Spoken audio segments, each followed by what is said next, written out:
I love theme. I'm Tom Vassell. I love lots of theme in my games. Sure, sometimes I want to play strategic games. Sometimes I want to play checkers and games that are abstract. But sometimes I want my games brimming with theme. And we got 12 of them that we're going to talk about in this video. We want to say a quick thank you to our sponsors of this video, Above Board TV. They are not only sponsoring us, they have a contest that you can enter. Just check out this video below. In the video below, they play a game underwater, Too Many Bones, with sharks swimming around them. I don't know that you can get much more extreme than that, but they try. Falling out of a plane, playing on a glacier, playing on a volcano. There's so many videos that are coming and have come from them. It's a comedy channel that you're going to want to check out. So check that out. And if you comment on that video I just talked about, the shark one that's in our description below, one lucky person is going to win a 3-day, 2-night trip to LA to record with the Above Board TV folks. And other winners, and you'll all be notified in the comments there, are going to win some games that were mentioned throughout these lists. So that's exciting. I hope you win. But let's get back to theming. Folks, I love themes in games. We're about to show you 12 games. Do you like Mad Max? Do you like the TV show The Last Kingdom? Do you like trains? Do you like Marvel? Do you like space? Do you like horror games? Would you like to defend the castle? Do you like video games? Do you like Lord of the Rings? All that and more. Why are we even wasting time? Let's get to the first game. Oh, we're doing thematic games now. So now we're going to dive into the first thematic game on the list. And this is dripping with theme. This is a game that surprised me. I did not think I would like it. It is Deep Rock Galactic. Now, there's some of you out there that are excited. They're like, this is a great game because you know the IP. You that don't know the IP are like, this sounds so stupid. And I was on the whole, this sounds so stupid. Because I have never played the game, but the whole thing is, this is a dungeon crawl when it feels more open world because you're diggers or, I don't know, you're miners.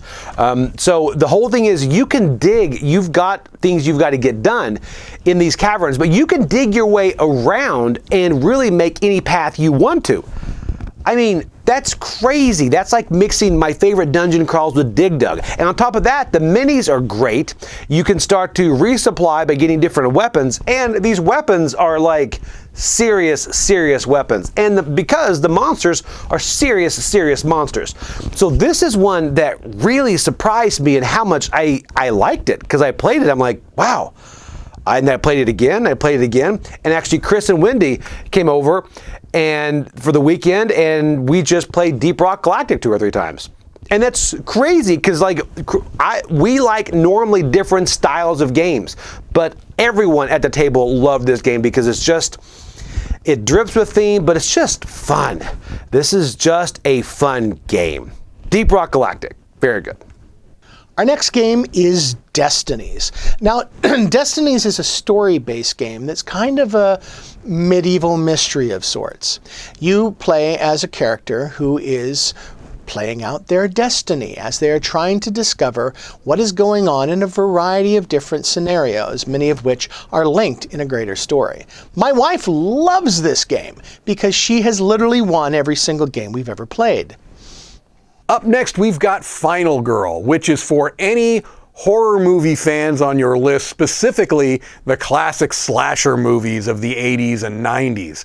Final Girl is a solitaire game where each player is going to be playing as one of the final girls. This is a slasher movie trope where the last person standing is this usually triumphant female who is able to overtake or outwit the killer in the game. And so this is a game that has a unique system where you've got a core box that you need to play the game, and then you've got these different chapters which are going to be takes on classic horror movies like Friday the 13th or Halloween or Alien.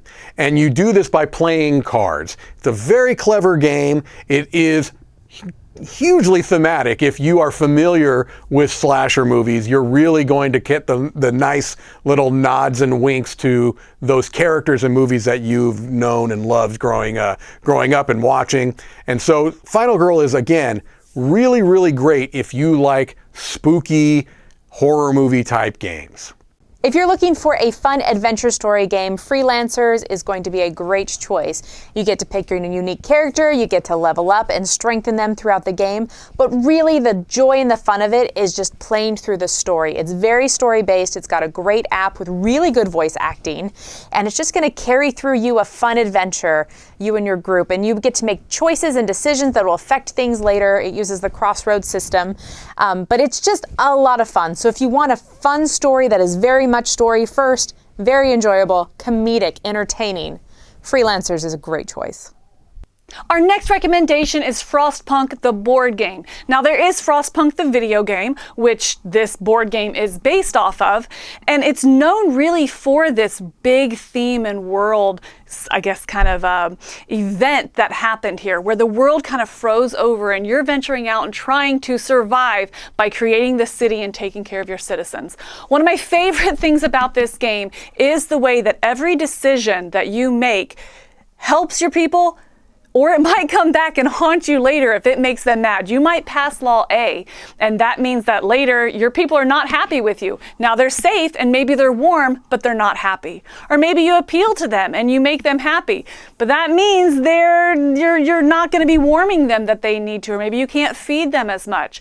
But the real interesting thing is once you make that decision, it takes other opportunities away. So each gameplay really evolves, which really kind of sells the theme here. It really makes you feel like you're building a city and making decisions that matter in that gameplay. Also, every play of this, I have walked away with a story. I still talk about it with the friends. Do you remember that time that we fed them sawdust in order to beef them up and it ended up killing them? Whoops. So this is one that has some darker themes that might not be for the faint of heart or within their taste, but if they like that thematic immersion, kind of this post-apocalyptic survival, a really difficult cooperative game, or maybe they've played the video game in the past and want to see a board game version, check out Frostpunk, the board game. People who love the mood of horror movies, especially those 70s and 80s slasher films, are going to love Halloween. This is from Trick or Treat Studios, and it's what they do very well, making horror-themed games. This is a one versus many, or one versus up to 3 other players game, where the one player is Michael Myers, secretly moving off of the board, while the other 3 players are running around the board trying to find the kids, trying to find the car keys, trying to get the car started to get out of town, get off of the street. And Michael Myers moves in secret on his own little board and sometimes pops up on the board right behind a door that one of the other players opens up to go for the stab. This is such a fun game. It's atmospheric. It feels like those horror movie type of things. And sometimes these hidden movement games, one person is hidden, the other players aren't, are looking for them or so. Sometimes they're hard to run, and if one player knows that genre a little bit better than the others, then those are hard games to run. But this one is so fun. It just feels like if you're the hidden player, Michael Myers, you're just giving them jump scares here and there, and you're doing what you can to make it such a fun and horror movie feeling of an experience. I like this one a lot. If you want such a cool thematic game with a very simple rule set, Halloween might just be it. Our next game is a little game called Last Light. Now this is a 4X strategy game that can be played in a reasonable amount of time. It is beautiful. The components, the little planets, it's elegant in its design, and it's a lot of fun to play. It's very engaging. And it was designed by somebody right here, Roy Cannaday. It's fantastic. One of my favorite games of this year, Last Light. Next up, let's discuss Marvel Dagger. This is a big, sprawling, cooperative game in which you are a character from the Marvel Comics and you are fighting with your teammates against some nemesis that you have to go up against. Maybe Loki, someone of that scale. You'll be moving around, taking actions in the game, trying to overcome various forces oppressing you and opposing you. And the way you do this is by a very clever action selection system in which you have in front of you a character and then an aspect. These two things come together to provide you with some choices, and you will simply say, I'm moving this turn, I am attacking this turn. But among your tokens, those selections you may make, is one that is sort of a souped up token. And when you use that one, it makes that action even better. You use it on moving, you can move further. On attacking, maybe you get some sort of bonus. And this is all above and beyond your special innate powers. If you're Black Panther, you have your own abilities. You're Hulk. Maybe you're Captain America. Very interesting, immersive, sprawling game with a lot going on in it, but one that is going to really sing to players that enjoy the Marvel Comics and love coming together with solid mechanisms to form a plan to defeat the baddies. That is Marvel Dagger. All right, another great thematic game for this Christmas season would be Last Kingdom. This is based off of the Last Kingdom TV show on Netflix, but besides that, it is still a really great medieval-themed game in general. You have all these different, like, shifting alliances, and you're going to be putting out different units of those different types of alliances, and your character is going to be kind of flipping back and forth, trying to get the best out of the area control in this game. And I really enjoy the way the game comes together as you're kind of, like, drafting different abilities and doing different stuff as the game goes, and trying to, like, kind of win out. If you lose in combat, you're going to have more resources to kind of like fight back even more in a different combat, but the game is all about shifting alliances and betraying and backstabbing each other. So if you have someone who knows that Last Kingdom IP, that would be a really good game for them as well. But also if they don't know the Last Kingdom IP and they enjoy area control or games with like medieval type themes on it, this would be a really fun, or Viking type themes on it, that would be really fun to play with them as well. And it just has a lot of interesting stuff that this game has done that make it really exciting. So that is Last Kingdom, the board game. Up next, we've got Thunder Road Vendetta,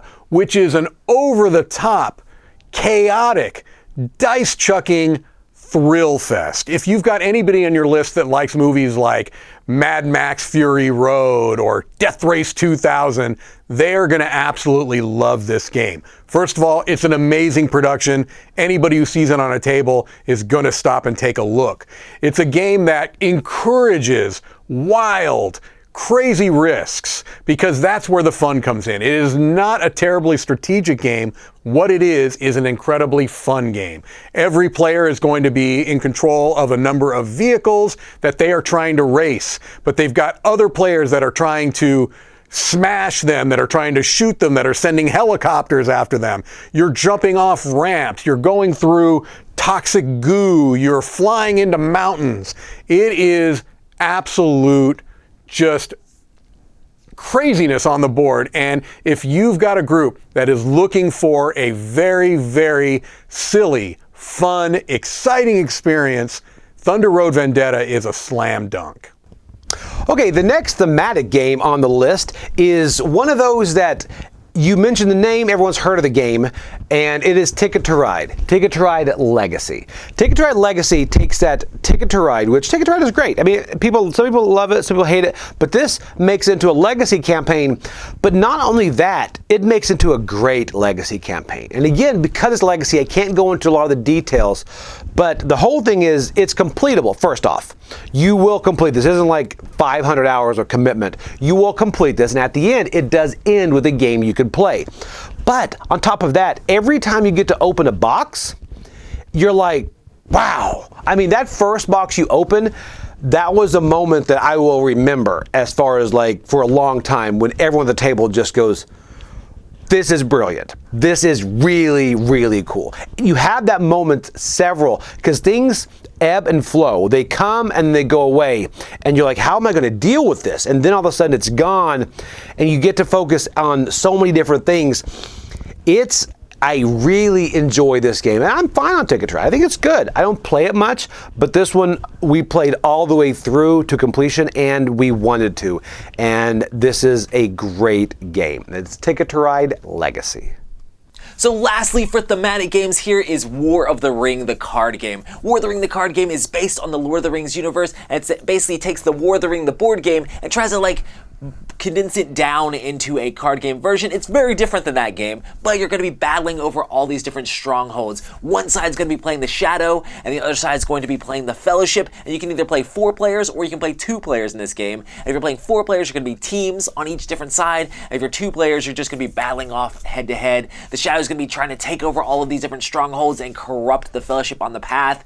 And then the Fellowship players are going to be trying to figure out ways to progress the path and progress the game along, and then also trying to hold on to those strongholds as the game goes along. You have tons of different Lord of the Rings characters from all the Lord of the Rings lore. It's just cool to see the art on all the cards and choosing which cards to play and choosing which cards to kind of outbest your opponent. It has a lot of it feels like almost like living card game or like CCG style card play as you're tug of war battling over these locations, but it has that Lord of the Rings theme and a lot of the icons and things you see from the War of the Ring board game. So yeah, if you have a gamer in your life that loves War of the Ring or loves Lord of the Rings stuff in general and they're really interested in card games, make sure to check out War of the Ring the card game, a great pick for Thematic Games for this holiday season. Thanks for watching another video in our series of the 12 Games of Christmas.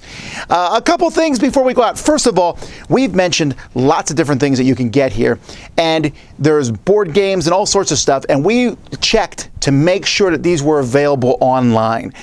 So we checked at the different online game stores like Game Nerds, we checked the publisher sites themselves, and we checked Amazon. And in fact, if they're available on Amazon, we have those links in the description. You just go right there and buy them.